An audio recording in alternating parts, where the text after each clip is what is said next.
revolución industrial es el proceso de evolución que conduce a una sociedad de una economía agrícola tradicional a una industrializada, caracterizada por procesos de producción mecanizados para fabricar bienes a gran escala. Este proceso se produce en distintas épocas, dependiendo de cada país, e implica un cambio continuo, que ha impulsado los avances tecnológicos, sociales, económicos y políticos hasta la actualidad. Este proceso abarca dos fases: la primera revolución industrial, entre los siglos XVIII y XIX, y la segunda, su continuación en los siglos XIX y primeras décadas del siglo XX. Los cambios que se producen en la primera fase son irreversibles y alteran definitivamente las estructuras sociales y económicas previas. No se trata de una revolución repentina, sino gradual e imparable. Veamos primero qué sucedía antes de la Revolución Industrial. En la segunda mitad del siglo XVIII, las colonias británicas en Norteamérica se han independizado. Es la época de las revoluciones liberales y el derrocamiento del antiguo régimen. Desaparece la monarquía absolutista, surge la burguesía como clase revolucionaria y con ella se rompe la brecha social entre las clases altas de la sociedad y pueblo llano. Con esto se inicia la Edad Moderna. La revolución industrial tiene su origen en Inglaterra debido a que 100 años antes se había implantado un sistema parlamentario definido por el liberalismo económico de John Locke, basado en la división de poderes, la economía de mercado y la libertad individual. Además, la situación geográfica de Inglaterra es privilegiada. Poseía una gran flota naval, una mentalidad protestante abierta y un muy buen sistema bancario con ausencia de inflación. Esto sentará las bases del capitalismo. Por ejemplo, la burguesía, que había nacido como una clase revolucionaria, se convierte en un estamento acomodado y propicia el surgimiento del proletariado. El aumento de los censos supuso el estímulo indispensable para la industrialización. Durante este periodo se produjo simultáneamente una revolución demográfica que triplicó la población del país. Además, la esperanza de vida pasó de los 35 a los 50 años. Y esto fue debido al descenso de la mortalidad y un mantenimiento de las altas tasas de natalidad. La mortalidad descendió por mayor disponibilidad de alimentos y por diversos avances higiénicos, médicos y sanitarios, entre ellos el empleo de jabón, el sistema de alcantarillado en las ciudades y la aparición de la vacuna en enfermedades como la viruela. El crecimiento demográfico fue tal que comenzó a escasear el empleo en el campo y los jóvenes se vieron forzados a migrar a las ciudades, donde crecía la demanda de mano de obra en la industria. Los nuevos empleos ya no se encontraban en el campo, sino que las oportunidades se encontraban en las ciudades. Nuevas maquinarias reemplazaron la mano de obra del humano, obligando a los campesinos a cambiar de trabajo y acoplarse a una nueva vida rodeada de máquinas. El aumento de la producción agrícola permitió el abastecimiento de los emigrantes rurales en Londres y en otros núcleos urbanos que requerían más comida. Si antes se vivía en los campos de propiedad comunal, con producción destinada a satisfacer las necesidades de los habitantes, ahora los campos son de propiedad privada y de producción destinada al comercio. Una de las consecuencias de esos cambios en Inglaterra fue la creación de un mercado interno al que abastecer y la desaparición de la dependencia de importaciones agrícolas del extranjero. Además de las migraciones rurales, se dieron lugar flujos migratorios transoceánicos. Todos los países europeos se vieron afectados por estas migraciones en masa, que tuvieron lugar primero entre los países del norte y del este, y a partir de 1890 entre los europeos del sur. Los puestos de trabajo creados por el desarrollo industrial no absorben todo el exceso de mano de obra derivado del fuerte crecimiento demográfico. Además, la pobreza de las poblaciones rurales y la crisis económica de finales del siglo XIX provocaron estas numerosas salidas. En la película Gangs of New York se observa la llegada de oleadas de inmigrantes irlandeses a la ciudad neoyorquina ya en 1846. El gran impulso de la revolución industrial fue la máquina de vapor, una innovación técnica de Watt James que aumentó la capacidad de producción industrial disminuyendo el tiempo de fabricación de productos, lo que conocemos como producción en serie. Las innovaciones técnicas de la industria no necesitaban mano de obra cualificada, pero sí un gran número de trabajadores en las fábricas. Los trabajadores de las fábricas recibían salarios miserables y carecían de derechos laborales. Era frecuente la contratación de niños y las jornadas laborales de hasta 14 horas diarias, por lo que surgieron agrupaciones de trabajadores, también conocidas como sindicatos, que luchaban por unas mejores condiciones laborales. El gobierno trató de detener las primeras reacciones de los obreros, prohibiendo la asociación de trabajadores que tuvieran como propósito demandar mejores salarios y menos horas de trabajo. estas disposiciones no solucionaron la situación y aumentaron la inconformidad entre los obreros, hasta gestar luchas en contra de las máquinas, por considerar que éstas los desplazarían. El primer paso en la transformación del sector textil inglés fue el cambio de materia prima, de la lana al algodón. El hecho de que nadie podía producirlo como tejido a la velocidad de las máquinas inglesas lo hacía un producto sin competencia. El desarrollo de las máquinas trajo consigo la invención de transportes como la locomotora y el barco de vapor.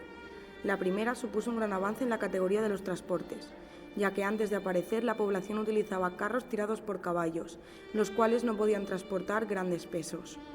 El barco de vapor estimuló extraordinariamente la demanda de hierro y la aplicación del vapor a la industria incrementó las necesidades de carbón. Su explotación masiva abarató el precio, con lo que se fue extendiendo para el uso doméstico en cocinas y calefacción.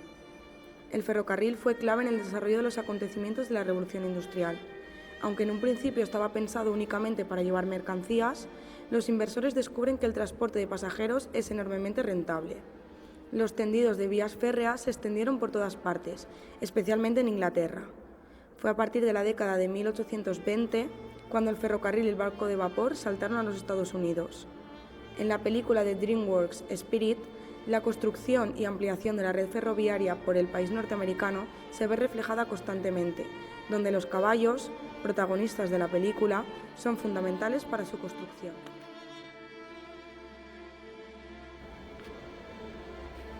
Charles Chaplin en esta película refleja los vaivenes de un obrero en la época de la Gran Depresión y se presenta como una profunda crítica a la sociedad capitalista. Intensos ritmos de producción, persecución a los trabajadores, supervisión patronal, pobreza, hambre y también resistencia se entrelazan en el largometraje que comparte aspectos del cine mudo y el cine sonoro y que ostenta innegable actualidad. Chaplin, de mentalidad comunista, utiliza a Charlotte para criticar la aberración del sistema económico que está corrompiendo al mundo y convirtiendo a las personas en máquinas, equiparándolas a ganado en una maravillosa escena donde se prueba un artilugio denominado alimentadora Bellows, permitiendo así alimentar al trabajador de forma automática sin que éste tenga que abandonar el puesto de trabajo.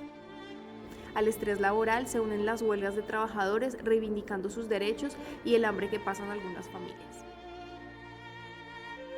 Oliver Twist es la adaptación cinematográfica de la novela de 1939 del autor inglés Charles Dickens.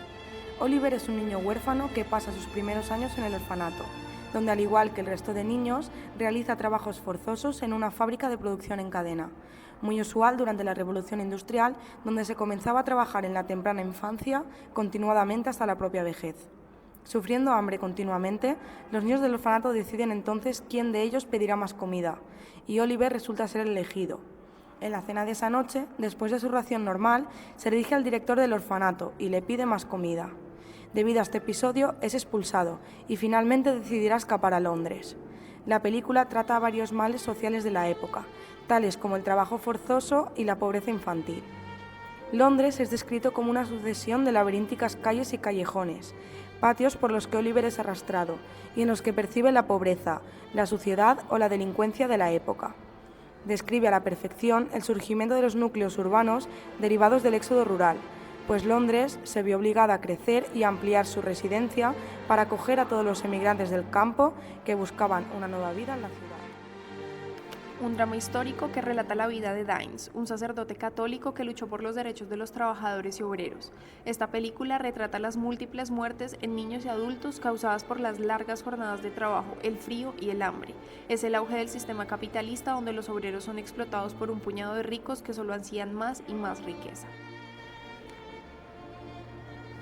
Esta película utópica y futurista de los años 20 representa una sociedad en la que el nuevo orden mundial ha sido implantado y donde una élite selecta vive en el lujo, mientras que la gran masa de personas deshumanizadas viven en un infierno muy controlado. La película comienza mostrando la ciudad de los trabajadores, situada muy por debajo de la superficie de la Tierra. Todos visten el mismo uniforme, caminan sincronizados como zombies. Se representan como un ganado humano, que se mueve en multitud. Trabaja en una máquina monstruosa, un complejo industrial infernal donde el trabajo es mecanizado, repetitivo, que les aturde la mente y despoja de su humanidad. En la película Corazón de la Tierra se evidencian las consecuencias de la revolución industrial. Es una historia basada en hechos reales en Huelva en el año 1888, cuando la compañía inglesa Rio Tinto Company, propietaria de las minas, explota a sus trabajadores, entre los que abundan niños a partir de los 10 años, mientras que los administradores se enriquecen sin que nadie amenace su hegemonía. Para obtener el cobre utilizaban las teleras, un método de calcinación al aire libre que llenaba de humo la comarca. La principal reivindicación de los trabajadores es la prohibición de este método, como se proponía desde hacía décadas en Gran Bretaña. Maximiliano Torner, líder de los revolucionarios, motivó al pueblo a manifestarse pacíficamente exigiendo la mejora de las condiciones de trabajo y el fin de la emisión de los gases tóxicos. Sin embargo, tropas del ejército español, bajo el mando del capitán Nazario Infante, pagadas por la compañía, abren fuego contra los mineros y campesinos, sofocando violentamente la rebelión. Las autoridades hacen desaparecer los cuerpos de los manifestantes muertos, borrando con ello cualquier rastro de masacre. La población queda abandonada y ni siquiera se les permite enterrar a sus difuntos. Aquellos hechos quedaron en la memoria de los habitantes de la zona como el año de los tiros.